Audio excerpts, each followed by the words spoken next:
Alright, last week we got a very disappointing Sigurd buff, sadly. I think that was like the only bad buff of this year, unless I'm forgetting something. Very disappointing, especially because I like Sigurd. I didn't even cover it because there was no point. I don't want to be overly negative. But hey, this week, a week later, with the release of the new event, we got an actual good buff again. So again, 2020 looking better every week. This time, I was not ready for this, but they did buff Wu Zetian yet again. So this is now the third buff, you know, everyone's favorite lowly Empress has seen, I suppose. And again, it's a simple one, so there's not much for me to talk about here, but it's a good one, so at least want to get my thoughts out there. Now, before my stream, Wiki did not have it up yet, but let me refresh right now, and let's hope it is up. It is not. Well, this is unfortunate, but I can talk about it anyway. I'll just illustrate what it does. So basically, they buffed her Imperial Privilege here, right? You guys know how I feel about this skill. The potential is EX tier. If you land the buffs, it's amazing. If you don't, it's super weak. But they did not sadly address any of the older stuff. They are just completely unchanged here, right? But what they did do is they added not one, but two new effects, and get this, not herself, but both team-wide. Now, first of all allies get, and they're not even RNG, so all allies get guaranteed 20 to 30% crit damage for 3 turns, depending on the rank, from 1 to 10. That's solid. Keep in mind, the skill already does a lot on a 5-turn cooldown, so that's yet another good buff on a great uptime, which again, it's a guaranteed buff. And the second one is also great because it's a flat 10% battery for the entire team. Again, not just herself. Both of these new effects are on AoE for your team.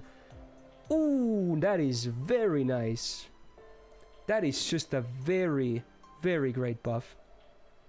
I thought Wu was already in a very solid spot, especially because she's a permanent servant. Like, they buffed her torture technique not too long ago. It's great with the buff block now. Not so much for the burn, but the buff block is nice. And the increased defense down on a good uptime is also very solid.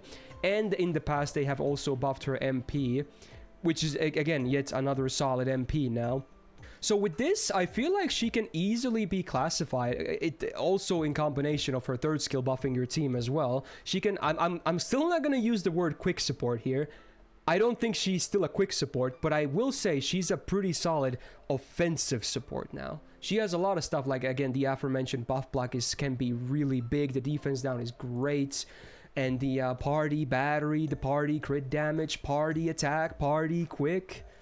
MP removing buffs, great utility, and herself can get more crit damage. So with this, she can have up to 80% crit damage herself too, which makes her not only a great offensive support, but also a very solid damage dealer. Keep in mind, she's quick based. Sadly, does not have the full triple quick assassin deck though. But with the assassin numbers are decent hit counts all across the board, even the buster and the extra, which can still generate stars okay. And the MP being a 4-hitter, despite being a single target, she can still generate a good chunk of stars. So all of this crit damage is gonna be very useful, I feel like. So I think it was a great buff. I really wish it showed here, but yeah. Now at least you get a lot of stuff guaranteed. You get the heal guaranteed, you get the crit damage guaranteed for your party, and you get the battery guaranteed for your party on a very small cooldown. All of this on a 5-turn cooldown is just nuts. Like, this skill now is just ridiculous. Flat out ridiculous. It's a very basic buff, but man, it's a good one. Best IP in the game? I think so. I think so. They didn't touch the values of here, so they're not as good as like the EX ones, but it's only like a 5% difference anyway. So yeah, I would say yes, definitely. The best IP in the game, right? Surely, it has to be. It's just really good. Now, again, I do want to discuss this. I still have this here again. So you can watch the full Assassin tier list if you want. It's up on the channel as well. I think she's gonna move up.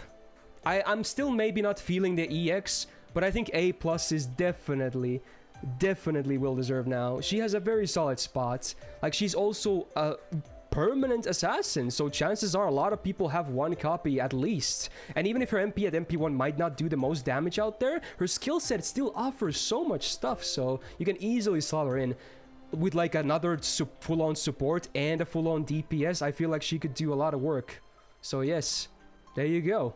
She's just climbing up slowly over time. If they ever buff give her the final buff to the fourth or third skill as well, I feel like we could be looking at a very EX tier 4-star servant.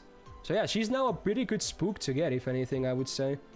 There you go. Not much for me to say about the buff because it didn't really change too much. It's not like a meta breaking buff. It's just a very nice and solid buff. So again, good civ. I really wish the Sigurd buff was good. Sadly, it doesn't really change much at all. But hey, we're back on the right track again. So thank you, Lasagna. Very much thank you. This is great. Let's keep it up. Let's see some buffs to others that need it even more. But yeah, I'm happy with this. Thumbs up. Now, if you enjoyed this another episode of Buff Breakdown, it's your favorite show, don't lie. I just want it to be, I'm joking. Yeah, leave a like for the video.